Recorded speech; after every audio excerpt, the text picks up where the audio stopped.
Assalamualaikum warahmatullahi wabarakatuh. Ada 12 adab mengurus orang tua yang sudah lanjut usia.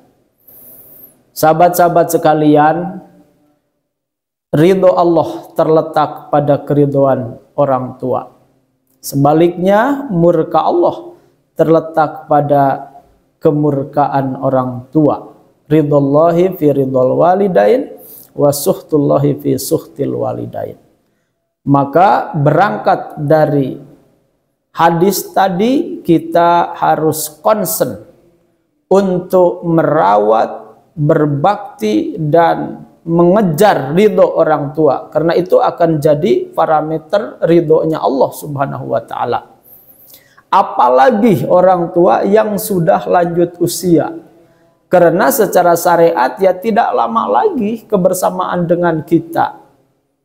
Tentu itu adalah final kebersamaan kita, akan jadi final bakti kita, akan jadi final ya berbuat baik kepada orang tua.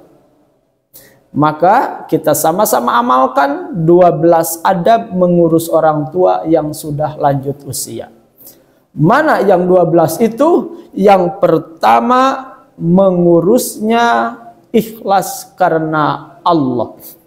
Innamal a'malu binniyat wa innamal likulli imri'in ma nawa. Setiap amal tergantung niat, dan setiap orang dinilai tergantung apa dia meniatkannya.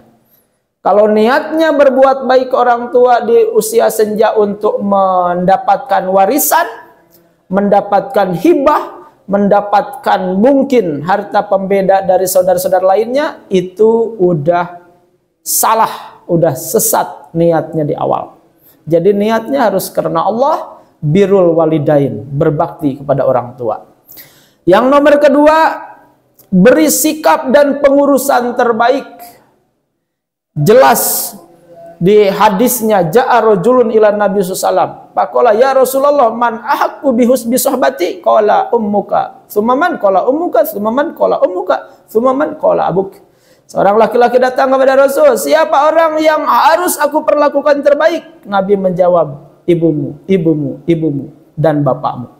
Artinya, kita mengurus orang tua, beri pengurusan terbaik, ya, yang istimewa.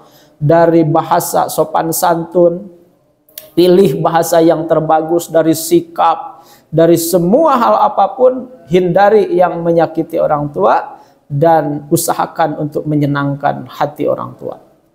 Yang nomor ketiga, beri nafkah terbaik, ya, karena orang tua yang sudah sepuh kan wajib nafkahnya kepada kita, dan beliau berhak mendapatkan nafkah dari kita.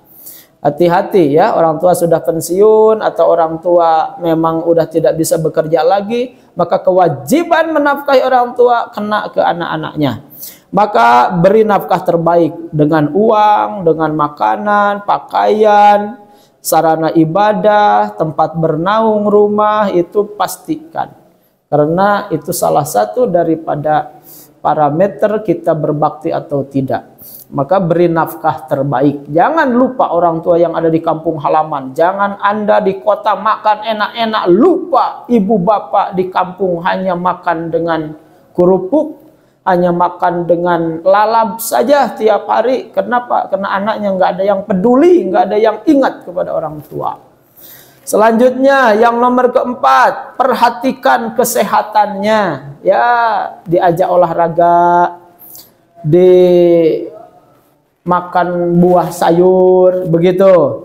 Selanjutnya, pikirannya juga tidak boleh diganggu, tidak boleh stres, harus cukup istirahat, harus dibahagiakan, begitu. Supaya apa? Supaya kesehatannya bagus. Jadi nomor keempat, perhatikan kesehatannya.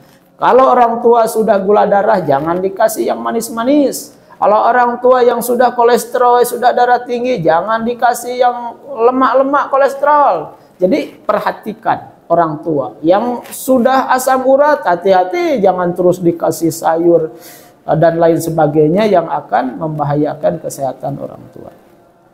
Yang nomor kelima, obati penyakitnya. Itu adab nomor kelima. Kalau orang tua sudah punya penyakit, ya mungkin yang kronis atau yang sudah menahun, maka perhatikan obatnya, perhatikan mungkin berobat jalannya, perhatikan pantangan-pantangannya. Kalau sahabat yang memperbolehkan asuransi kesehatan, maka silahkan urus asuransi kesehatannya, supaya orang tua kita di penghujung usianya sehat. Kenapa? Karena penyakitnya diawasi oleh kita dan diminimalisir, ya, atau bisa sampai disembuhkan. Yang nomor keenam, jaga suasana hatinya. Nggak boleh orang tua stres, nggak boleh orang tua depresi, nggak boleh orang tua terganggu ingatannya, terganggu pikirannya gara-gara kita. Datang ke orang tua bukannya kabar gembira, hanya menyampaikan kesusahan dengan kesusahan saja. Ma, saya mah begini, Pak, saya mah begini. Kenapa saya begini? Ya, orang tua asalnya stroke ringan jadi stroke berat. Kenapa? Karena kita mengganggu pikirannya dengan terus mencurhatkan kemalangan-kemalangan hidup kita. Ke orang tua yang baik-baik saja, yang buruk-buruk, yang ya hal-hal yang negatif-negatif, yang tidak berkenan, ditelan sendiri. Jangan dikasihkan informasinya ke orang tua. Itu prinsip. Ya, jadi jaga suasana hati orang tua. Yang kedelapan, yang ketujuh, itu yang nomor keenam ya, jaga suasana hatinya. Yang ketujuh, perhatikan ibadahnya. Ya, perhatikan mukenanya, perhatikan sarung, baju kokonya, kopiahnya, tasbihnya, ya, Qur'annya yang besar supaya penglihatannya yang sudah mulai buram bisa tetap membaca Qur'an.